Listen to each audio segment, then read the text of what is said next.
So, James, we had a great episode today, didn't we? I love that Yes. interview with Elena.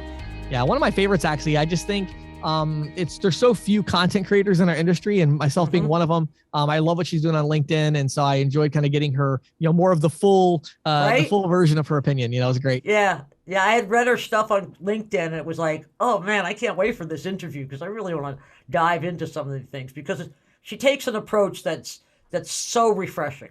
Yes. Yes, I agree. And I think that your question from the field was equally refreshing, James. We want to give folks a little hint about that. Yes, I just talk about a very kind of transparent, honest conversation I had yesterday with an agent in an industry that makes six-figure residuals, who's struggling a little bit with like, how much should I keep working? And he really wants to accomplish his potential, but he's not. And I talk about some of the challenges I've personally overcome in that area, and some other agents I've spoken with, and just give some kind of tips along those lines. And then Patty, a popular topic here, interchange, right? Tell us about the insiders. And, merchants are chipping away, it's sort of like Durbin Amendment was that camel's nose under the tent. Yeah. And now it looks like part of the head is getting under the tent, or it's certainly trying to find its way in. So, I'm not going to give any more clues to that, but stick around for my insider's report. I think you'll find it interesting. And today's episode is sponsored by Valor Paytech. You can go to their website, or you can go to ccsalespro.com/Valor. Awesome. Let's get this interview going. Let's go. Welcome to the Merchant Sales Podcast. Hey everybody, we're here today with Elena Smith. She is the founder and CFO of Secure Bank Card. How are you doing today, Elena? I'm doing well. Thanks, James. Thanks, Patty. Thanks for having me. Great to have you.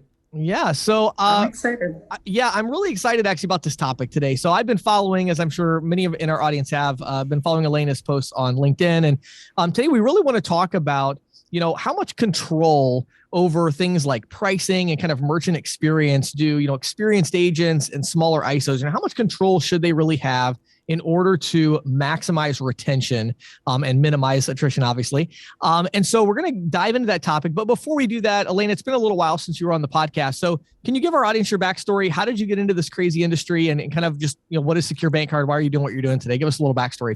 Sure. Well, I think most people say that they stumbled into payments somehow. I like to say I was actually dragged, and that was my own doing. My husband, Kevin, has been in payments for 30 plus years. He's been doing this forever.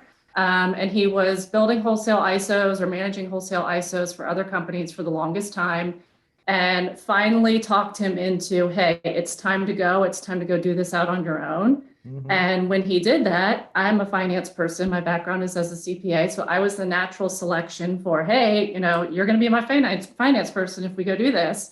So that's how I got into it. And honestly, as we started, my kids were really young. They were, in preschool and infant. We actually had my third as we just got started. That was, we started the company, then, hey, I'm pregnant. Wow, yeah. So for the first few years, I would say it was survival mode for me. I was just doing as much as I could and participating and helping where I could. Mm-hmm. Then finally, they went off to school. And I had all this time, 7:30 to 3:00 in the day. I'm like, hey, here I am. The fog is lifted. I'm ready to go. I'm ready. And then I got really excited about it. I just love payments. And I feel like it's the perfect thing for my accounting background. Oh, yeah. I feel like it's such a complementary, business to be in with accounting. But I did start to see, as I got into it, I started to see for payments, for something where it's based on math and it's supposed to be exact. There's one right answer in math. It's either right or it's wrong. And with payments, I found that a lot of the time we are just good. We're good enough with close enough. And I don't feel like that's an acceptable answer. So that was one thing that I noticed. And then I kind of tapped into some of the stuff that you were doing, James, with the community of agents that you were building. And I love that community. Agents are so good about sharing knowledge and helping each other. There's that camaraderie, there's that community among them, and they all really want to help each other succeed. And I love that about them. But then you go from the agent community to the next level, the ISO and beyond. Yeah. And that sharing, that knowledge sharing seems to stop happening. And I don't understand why that is. I'm over here, hey, there's a lot of exciting stuff to talk about in payments. Let's start talking about it. Right. And I couldn't find those people that were having those conversations. So I said, hey, you know what? If it's not happening, then I'm going to be the change that I want to see. And so that's why I started to, be active with starting the conversation and getting other people to talk about it. And let's share knowledge and let's help each other. And let me show you that by giving somebody something and helping them, it's actually going to help you, and it comes back to you in that way if we do it without any expectation. So that's kind of the long-winded backstory. That's a great story, I have to say, Elena. And I just love it, the fact that, I mean, you're right. I mean, I've been in this industry in this part of the payment space for over 20 years, and I never understand it. I go to these regional associations, right? And everybody's like in the corners and they're talking to each other and they're swapping war stories. And then I go to like the ETA and it's like, oh, watch out. That's our competitor coming by. Don't let him. They hold it very close to the vest. And if you have something that you can't have a conversation about and you feel like somebody's going to steal that idea, then maybe it's not such a great idea. Maybe we don't have anything that we need to protect, because if it's that easy to replicate, you need to work harder. That's a little bit bold, but that's just the way that I feel. Yeah, it's not like we're building semiconductors here. Like, this industry's been around for a long time. We accept payments, we move it into the merchant's bank account. Like, there's some moving pieces, but like, I agree. And I want to say right off the bat, actually, before we even get into the questions, just because I'll probably reference it a few times in the interview. If you're not already following Elena on LinkedIn, you should do that. And what she's referencing, I think here, Elena, what you're saying is that, like on Facebook, we have the CC Sales Pro community for the agents. But what Elena has done is kind of created that same kind of community effect through her LinkedIn profile with the ISO community and the more experienced agents. So it's Elena Smith. We'll give you a direct link later in the interview, but definitely look up Elena Smith and her posts on LinkedIn. So let's dive into this, because I know you've been posting a lot of content about this. Let's talk about attrition, talking about things that are no secret in the industry. Well, it's no secret that most ISOs are losing 1 in 5 every year. Like that's industry average. That's insane. So how big of an issue is this, Elena? And, at a high level, when you look at what you're trying to do with Secure Bank Card, I know you have a very different approach. Give us kind of the high level here. Like, what are you doing to make an impact, and how big of a problem is this in your mind? Oh, I think it's a huge problem. And I think a lot of it has to do with the fact that we are too focused on the short-term win instead of a long-term strategy. We are so focused on throwing accounts up and just getting that win, getting one account, with a certain dollar volume of processing. And then we don't think about the things that we need to do to service that account in the long term. I think that we're also too focused overall on the count of merchants that we have and the dollar volume that we're processing. That's great to have that macro view, but you've got to bring it back down to the micro level. And we have to think about, did we service that one merchant account in the right way? Did we service that one transaction? Did we process that correctly? Did we bill it correctly? Did we, fund it on time? All of those little details that go into account on that micro level. Did we do all of those things very well? And a lot of the time, I think that we don't, because we're so obsessed with just growing bigger, bigger, bigger, bigger. And we just lose sight of the smaller picture that's right in front of us. I think a lot of times too, we go in pushing our solutions to merchants. We have one terminal or one device that we get really excited about it. And we go door to door to door to door, trying to push that same solution and making it work into every single merchant and business that we come across, instead of stepping back and saying, what are you struggling with? What are your problems? How can I help you? What does your solution not do for you today? And that's the stickiness. We all talk about the stickiness, right? Like, no matter what they're paying, you want it to be so good that they don't want to go anywhere else. And then you're not competing on price, you're competing on value instead. I think another mistake that we make is we try to sell into every opportunity that we come across, thinking that we have the solution for every single business. We do not. I wish that I did. We would all be wildly successful beyond our wildest dreams, but that's not the reality. And you do those businesses a disservice when you try to push your solution on them when it's not the right solution. So build a network of people that you can work with, that if you can't service it, exactly the person that can, and you can send it off and be fine with not servicing it yourself, because you're going to end up doing them a disservice anyways. If you try to take it, it plays into the attrition problem, right? And then the other thing is the consistency. So making sure that we are delivering consistent service for clearing, for funding, for billing. We have to get all of those things exactly right. So for agents and ISOs, they need to be sending business to a place that they can trust, that they know is going to do it right every time. If they don't do it right every time, what are they doing about it? Are they standing up in front of it and owning it and saying, hey, this is why it happened, and this is why it's not going to happen again, and this is what we're doing to correct it? Or are they using the complexity of payments to hide behind it and not own it? So I think it works on both sides. It's our job to provide that consistency as a wholesale ISO. That is what we need to do for ISOs and agents. And then on the flip side, you need to find that home where you feel comfortable sending business and try to just give them the perfect solution for what they need, not what you want them to need. You know, one thing I wanted to just interject, I know Patty has a question, kind of dive into more of the details of the experience, but, you know, two things actually that you said that really stuck out to me there, Elena. One of them is it just me, or is it shocking how little our industry talks about retention? And you know, and what I mean by that is, you know, one of my big goals content wise in 2022, I would love that when agents are researching an ISO to potentially sell for them, I would love for it to become commonplace for them to ask, sure, what's your Schedule A cost, right? What's your residual split, bonuses, equipment options? What is your retention rate? Like, right. No one ever asks that. And it's, and that's a very good indicator of how well someone is doing, right? Exactly. And it can mean a lot of things. It can mean that you're selling the wrong solutions into the wrong merchants, but it can also mean that you know your core business, you're focusing on that core business, and you pay attention to the details. We actually looked into a lot of, you know, we did the Attrition project and looked into why are we losing merchants? How many merchants are we losing?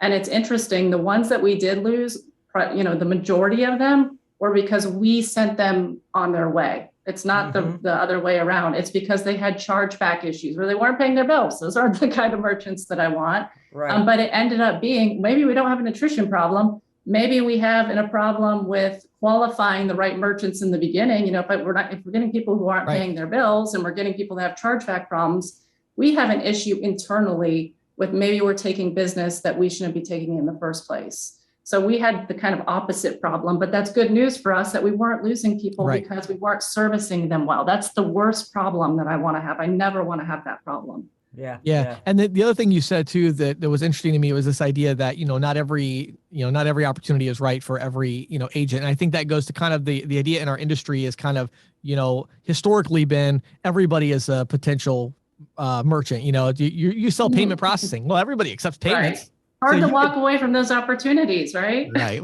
Yeah. But I think what's happened is over the last kind of 5 years, the narrative has kind of been like, well, now with integrated payments and different solutions that are out there and things, you know, all of a sudden, you know, it is a little bit more verticalized, a little more specialized, right? And so I think that's interesting. I think there's a lot of agents that, you know, if you really want to be successful today, kind of zeroing in, and not that you have to be like, oh, I only sell this one solution to one business type, but just kind of like more like I like what you said. It's kind of like there are some that you're not a good fit for. So you maybe don't have to narrow it too much, but at least kind of exclude and say, well, I'm not going to go after some of these opportunities that are just, you know, clearly not right for me. And it's huge to be able to, even if you can't do anything with it, I think business owners really appreciate when you do have a resource that you can hand it off to so that they're not left feeling like, oh, wait, you can't help me. You know, if you've got a network of people that you can trust and you don't necessarily have to, you know, get your spiff off of it or anything like that, but just being able to hand the business over, that's a huge part of it. And I think that's super helpful. And they do appreciate that. Even if you can't help them directly, I think they appreciate that. Yeah. Let me, if you don't mind, Elena, I'd like to kind of maybe back up just in terms of the merchant side of things, you know, in terms of, you know, I'd like to get a sense for onboarding. What do you see that's, you know, the first interaction, right? I mean, that's when you know, if the rubber's going to meet the road as a business, right? So what's going on now that you think might, you know, it bodes poorly for onboarding. And what are you doing? Because as I understand that you're doing a lot to streamline the onboarding process. If you could speak to that, that would be really good. Right. Well, I think a big part of what the industry as a whole is doing wrong here is that we get it backwards and we're using humans for the parts that should be automated. And the flip side of that, we're not using enough humans where we should use the humans. So in boarding, that's one easy area. It really boggles my mind that with boarding, we board accounts in a few minutes. Honestly, once we approve them, it's not because it's a PayFac and we're treating them all the same. It's because it's the automation. It is, we've built it so that it goes and boards with the processors. It comes right back to us and it's on our platform and they're ready to process within minutes. And so I think that we need to invest in technology and use that automation. And then on the flip side of it, when you do need a human, if you don't like the underwriting decision that you get, have access to humans and let them do that part of the process. Or as an agent or ISO, once you do get it boarded, follow up with that merchant and make sure that their experience was good and that they're up and they're running the way they wanted to. And all the things that you promised them, if it's, if they were price sensitive, when they get that first statement, show them the statement and walk them through that and say, hey, here's what I said I was going to bill you. And here it is on your statement. That's so simple. And that will be a merchant for life for you if you do stuff like that. Then I think too, once we get them up, do not give them clunky reporting and technology, and do not give them statements that they cannot read and reporting that they have to, stand on their head and troll around 3 times to be able to get it to load. We have to have the technology for them to be able to access the things. This is the cash flow of their business. This is the lifeline of their business. Show them where they have visibility into that so that they can get to that easily. So for us, that's why we decided to invest in Pioneer and building out this platform. It's our operational platform. So that's where everything happens for us. That's where we do all of our risk. We process all of our transactions. We do all of our billing. So we're using that internally. And then our merchants and our partners are able to log into the same platform so that we're not trying to transfer information from one place to another. It's all in the same place. It's always accurate and they can go get it easily. And more importantly, for customer service purposes, we're all looking at the same thing. So I'm not looking at one version of the statement or one version of my batch reports, and the partner's looking at another one and the merchant's looking at another one. And we're all trying to, well, wait, what do you see? What do you see? Like that whole, that's what exists in most of the industry. And so that was why we spent what we spent. We took, funds from Secure Bank Card once we were up and going, and we just threw it back at technology. We're going to put it all back into the business, and it's going to be worthwhile. And it has proven worthwhile for us because we have that visibility into the business and we share it with our partners and their merchants. That's great. So interesting, Elena. I wanted to share just a personal experience actually that I think goes well with this conversation actually. So I have a funny story. As you know, we have ISO AMP, our statement analysis, company. So one of the ideas that I thought I would build off of that as we got the technology ready is, a natural extension would be we can do like residual reviews for agents, right? So like send us your statements, send us the residual reporting. I'm sure I can build an automation for this to make sure that it's accurate. And if it's not, I can find the discrepancies, Well, maybe not. So I have now taken on 4 projects like that from consulting clients, like, on the side, not publicly, because I'm like, I got to make sure that this works and then we'll build the automation. Right. 3 of them I refunded. I just did the last one where I was able to give them a total number. And these are with like major, this is not like archaic, this is like legit big companies everybody would know.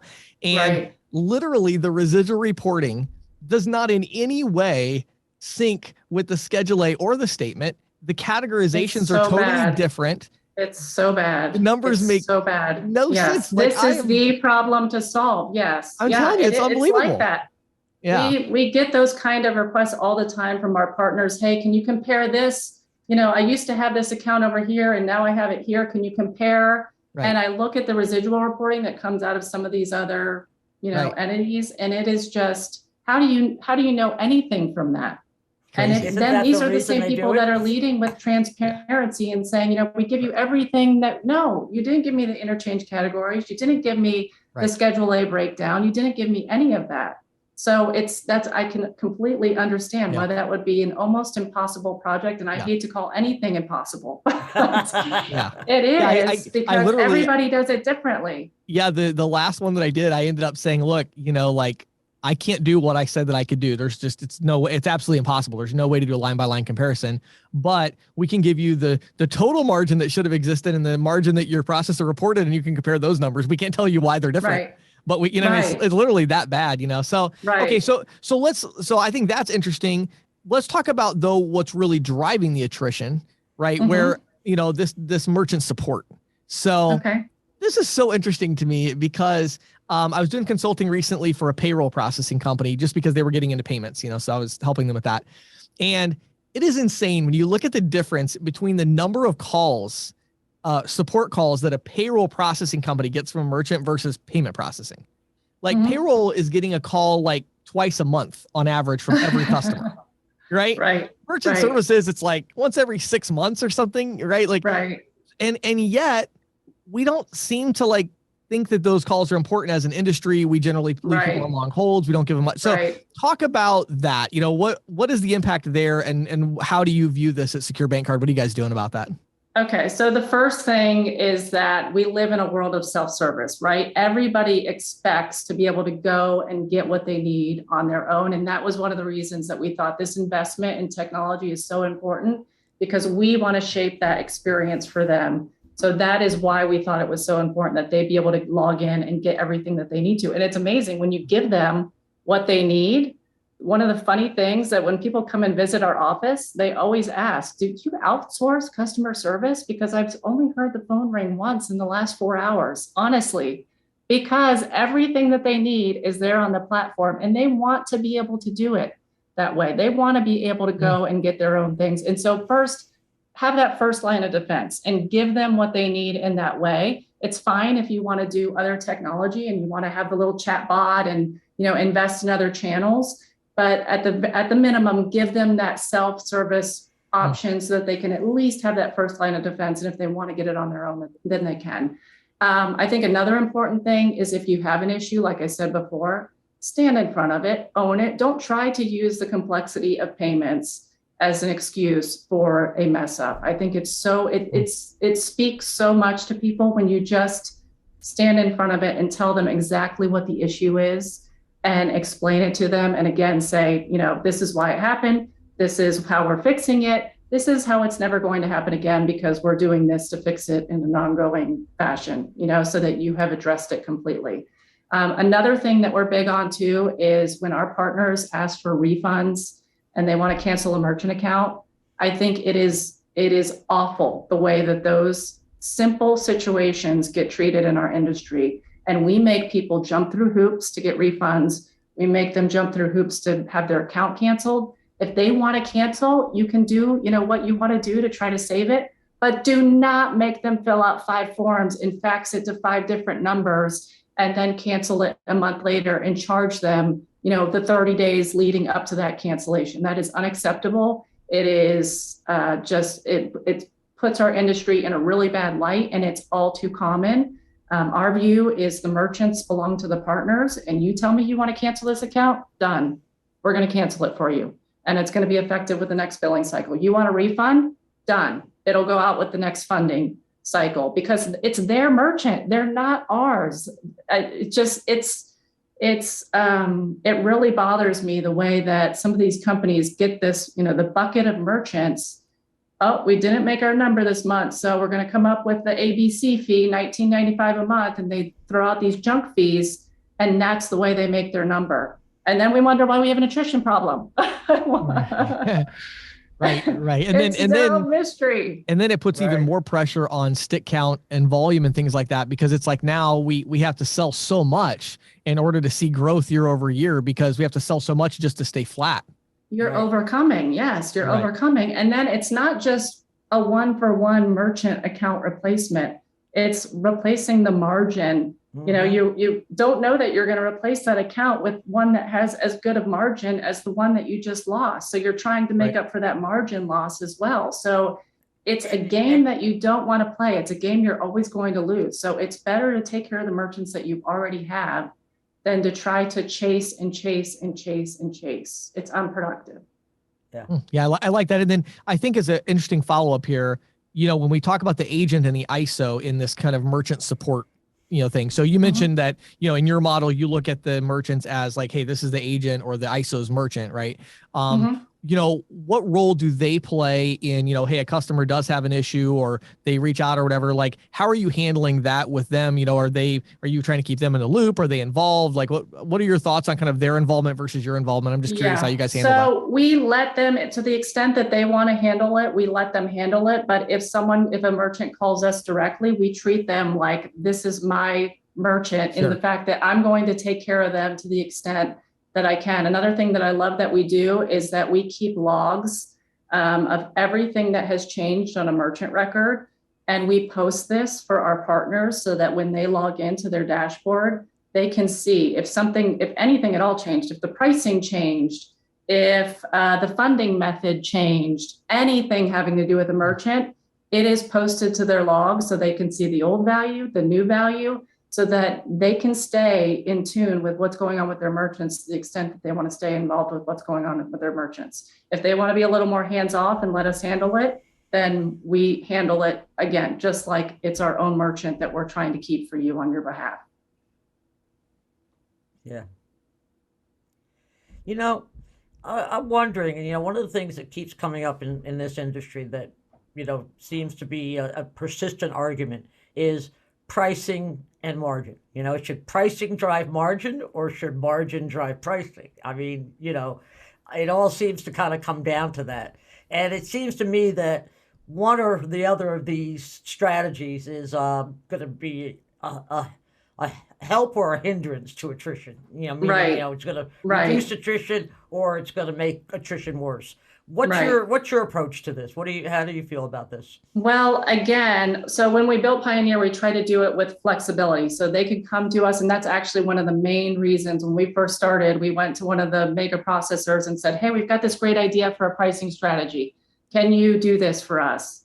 And they said, no, that's a great idea, but this is our box. Get back in the box. And they wouldn't hear it. So when we built this, we tried to do every imaginable, because you just don't know. Merchants all need different things. Again, you don't know what they're going to need. So we did, we can do Interchange Plus, we can do tier, we can do cash discount, we can do it all. And then we also built in flexibility, like having generic billing fields so that if they want to have their own, James's gateway fee, and they want that to feed through to the statement, they could have that feed through to the statement, and it's seamless for the merchant. So we did a lot of stuff like that so that they could have their own pricing strategy, because again, we look at it as it being their pricing strategy. This is not my merchant, it's our partner's merchant, and they need to be able to set the pricing the way that they want to set the pricing. If they want to lose money on it, I don't like it, but if that's what you feel like you need to do to get that merchant on board, you're welcome to do that. This is your baseline. This is your Schedule A. And if you're going to go below that, that's on you. So we let them own the pricing strategy and dictate the pricing strategy. And it's in their hands. We just give them the tools to be able to set that for their merchants. Decisions. Yeah. But again, we do not, my view is we do not, as for our portfolio as a whole with all of our partners, we're not going to say there's going to be a $99.95 annual fee because Secure Bank Card didn't have a good year and we need to make up for it. That's not the way that we operate, because we know that is where attrition comes from. You are asking for those merchants to leave. So it's just not a great idea. And that's never our strategy, because it's not our decision to make. That belongs to the partner. Yeah. Okay. I love it. So, all right, let's talk about, kind of the last main question I had. So, again, I know you've posted a lot of really good advice and insights on LinkedIn for this audience, but I'm just kind of curious if you had to pick kind of one parting bit of wisdom or advice for the agents and the ISOs. They're, exactly what it's like. They're out there, they're trying to grow, they're trying to build. What advice would you give them that, you really think would help them as they're trying to grow and move forward in the industry? I would say, I think there needs to be consideration to, or even just give it a try. I know we're all working so hard and we've got our heads down and we're so focused on our own stuff. Lift your head up, look around, see how you might be able to help somebody else, or how you might be able to share a little knowledge. If you know something from your little corner of the world that nobody else might know, and you think it doesn't matter to anybody else, there's somebody out there that it does matter to. Mm-hmm. So try this pay it forward mindset of just leading with sharing and trying to help other people out. And you will be amazed at the way that it comes back to you when you lead that way. You're just going to build community. You're going to attract like-minded people. And it's amazing what that can do for you when you lead with that kind of mindset. Yeah, I love it. Love it. Elena, this has been so interesting. Even the progression, just the last podcast interview we did together, which I think was maybe 2 years ago or something? A couple of years ago. Yeah, I think you did. Yes, with Kevin. Yep. Yeah. And then to where you guys are at today, I think it's been super interesting to see a company kind of building from the ground up for the ISOs and agents. And I love that because, let's face it, there's a lot of processing companies that are kind of going towards, really after just integrated payments and ISV partnerships and PayFacs and things of that nature versus really focusing on the ISO and agent. So I think it's really powerful. I do want to share some contact info. So where do you want people to, find you? Where should they reach out to you if they want to learn more about partnering with Secure Bank Card? I think the best place is to find me on LinkedIn, James. If you search for Elena Smith, and it's a lot of vowels, ELAINA, on LinkedIn, or follow our Secure Bank Card page. I like to think that we try to share content it's not salesy. I don't want to be salesy personally on LinkedIn, and I don't want the company webpage to come across that way either. So we try to, again, share knowledge and share our relationships in the industry. We do a lot of posting of pictures and stuff. And if you see us at a trade show, please stop by. We are one of the friendliest groups of people, and we don't lead with sales. We just want to make relationships and build, networking and that kind of thing. So don't be afraid to come and say hi. We don't bite. I love it. And I actually even set up a little short code so people would remember, since it's a LinkedIn profile. If you go to ccsalespro.com/Elena, again, it's ELAINA. So ccsalespro.com/Elena. Or like she said, just look her up on LinkedIn, Elena Smith. It'll pop right up. So Elena, thank you so much for your time. Thank you for, I know what it's like to make content. It's not easy, right? You're putting yourself out there. It's a lot of work. Yes, it's a lot of work. It's a lot of work. It's a lot of creative work. It's a lot of,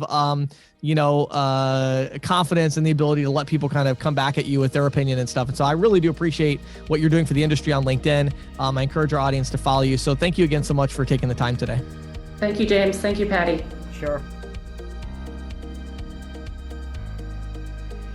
So Patty, I had a really interesting email actually from an agent yesterday, a little bit newer to the industry. And, we had sent out our most recent Merchant Sales Insight edition at the time when we're recording this anyway. And it was from Valor Paytech, sponsored it actually. And they were talking about overcoming attrition, which is the top topic today in our podcast episode as well. Right. And, in that we talked about omnichannel, and they were like, what is omnichannel? And so I thought it'd be interesting to answer that relative to Valor Paytech. And so, excellent idea. One of the things that merchants are looking for today from their technology provider is they want to be able to accept payments in different ways.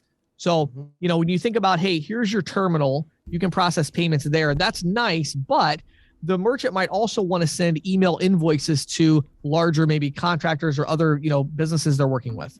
Or they might want to send their staff out with a mobile dongle or something, right? Exactly. They may get phone orders. They might want to key them in on a virtual terminal online rather than trying to. If any of you have ever tried to type an address into a standalone terminal, oh gosh, oh my goodness, it's like the old texting on the flip phone. It's really annoying. Yes. So it's much better on a keyboard on a laptop or something.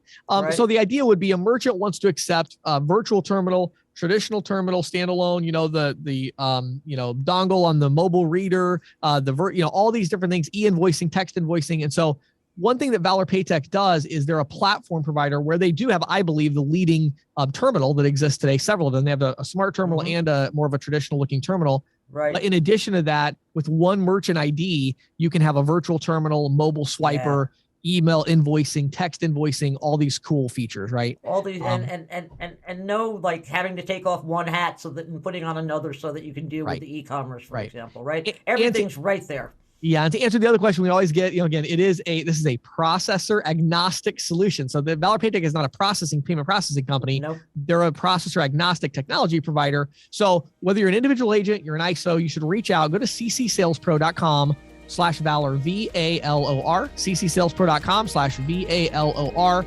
Learn more about their incredible technology suite. And now, here is Questions from the Field with James Shepard. So, Patty, today on Questions from the Field, I had a really interesting conversation yesterday with an agent in the industry. Honestly, it's one of the things I really love about my job or career or whatever you want to call it now. I love still taking time talking to individual agents. And this particular agent reached out to me and basically said, he's kind of hit a wall, lacking the motivation, and just, definitely not accomplishing all that he could do in the payments industry, and just wanted to chat. And I had talked to him in the past. And so we talked on the phone, and, we talked about several things. We talked about kind of the challenges that exist out there.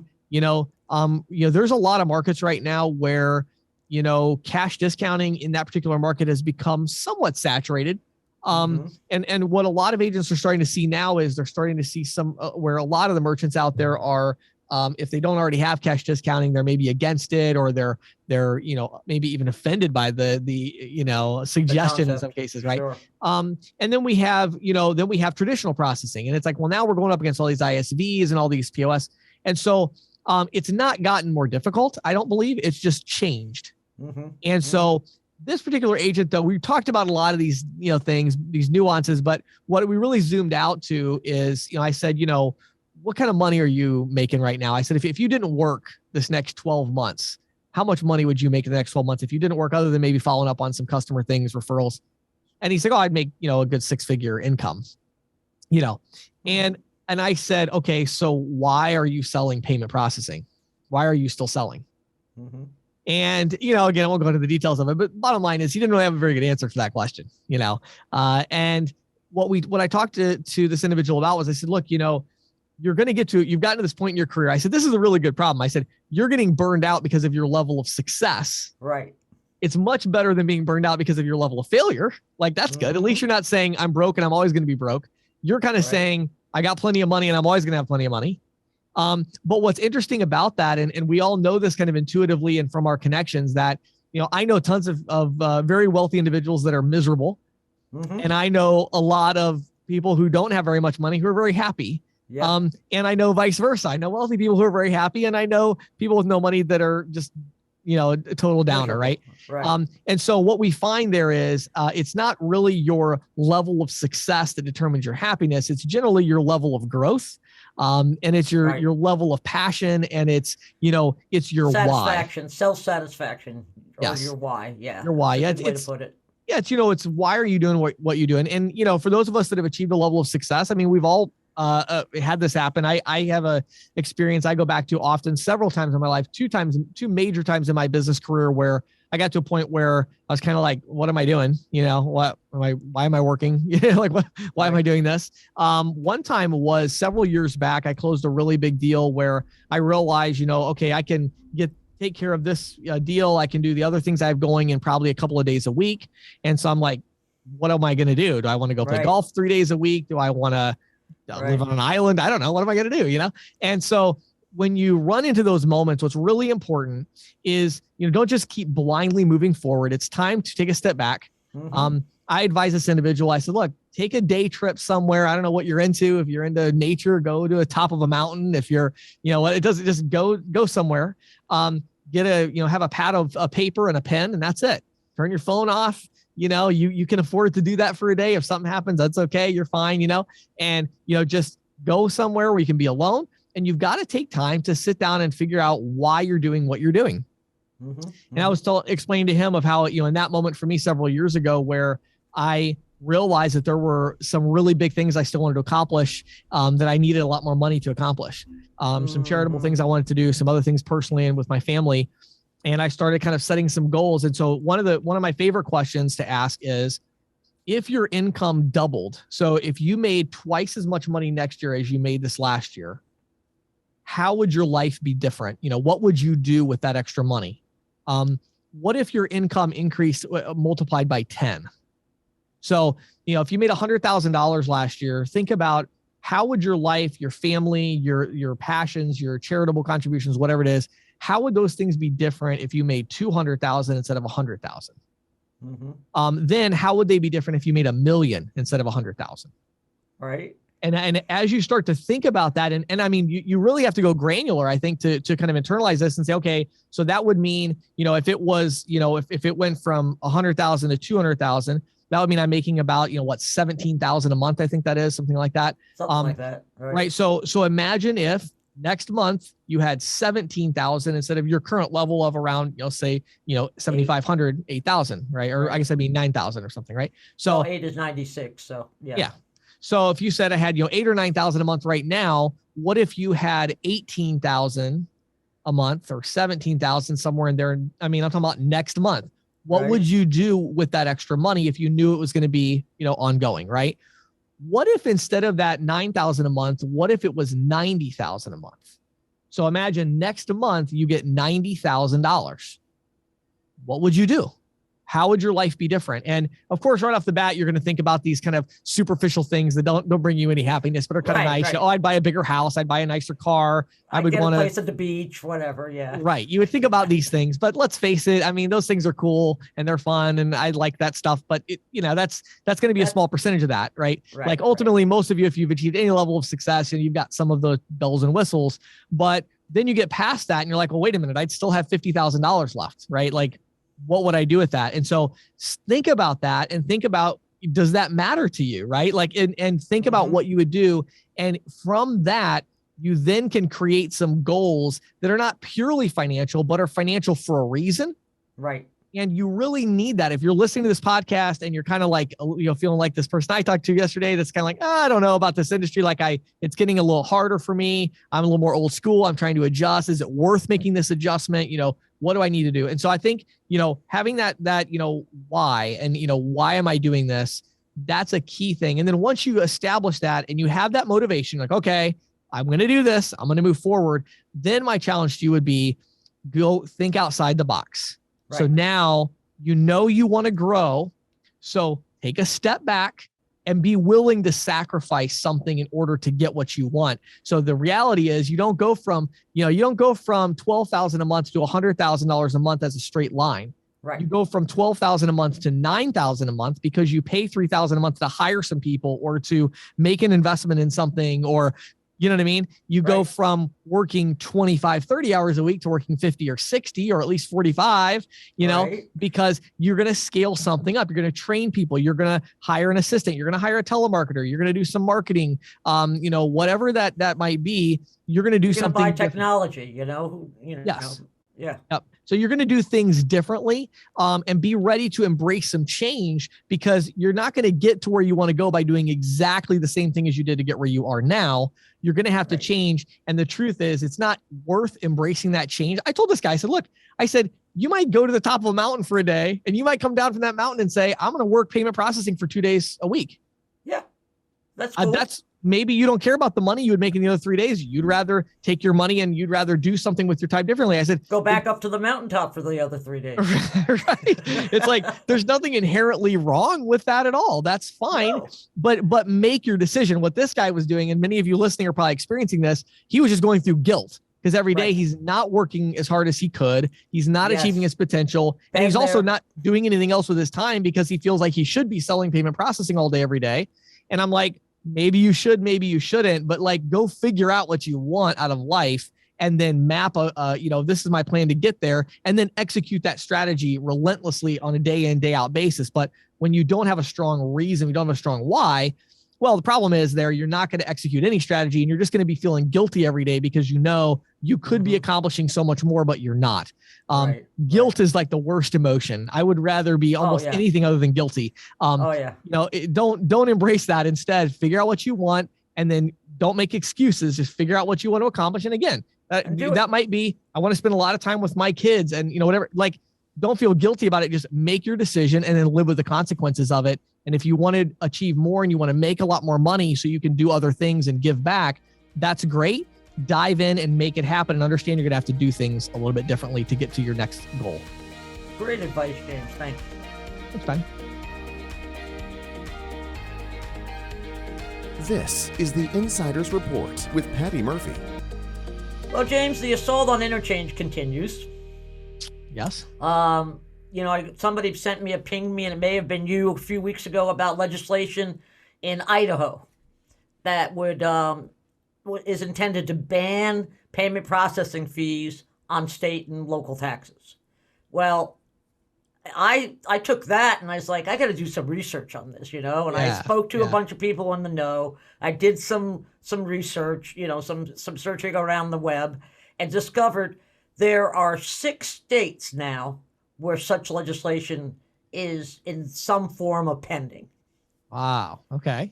Colorado, That doesn't surprise me. Illinois, Idaho, of course, Indiana, Tennessee, and Wisconsin.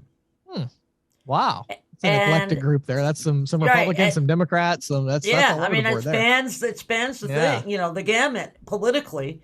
And last year in Virginia, a similar bill was killed.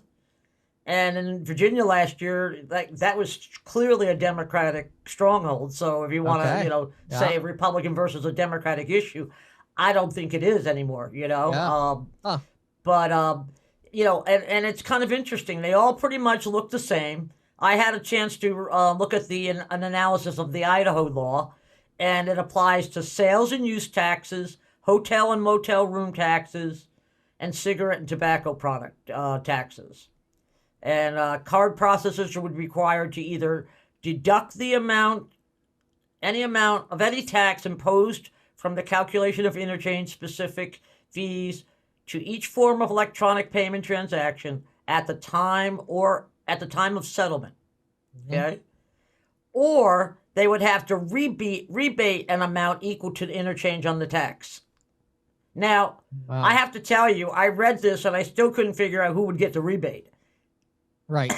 I actually do remember. I was the one that sent you this one, and I was kind of like, it seemed like maybe the merchant is getting it, but then it's kind of like, it seems like, but and I asked a couple people, they were like, that's one of the questions, and then of course, just imagine the programming time and expense it would take to do this, and especially if each state were to adopt a slightly different law, right? I mean, and some states don't have taxes on food. Other states do have taxes on food. How do you figure out from the ticket which of those items were taxable? And I mean, there's I think there's this fundamental kind of like, what struck me is there's this like fundamental or like foundational bit of data that currently does not exist, which is when a transaction is submitted through the gateway or whatever, through the front end, right? Right. The idea that only some portion of that amount is going to be charged interchange and the other is not.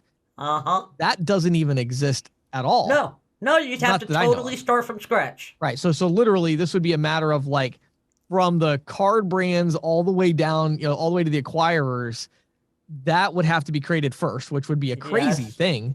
Right. Then, and only then, you would have every point of sale provider, ISV, whatever, servicing anything where tax is involved in that state would then have to create code that when it sends through a transaction to exclude that. And so think about things like, I was thinking about merchants that have a standalone terminal.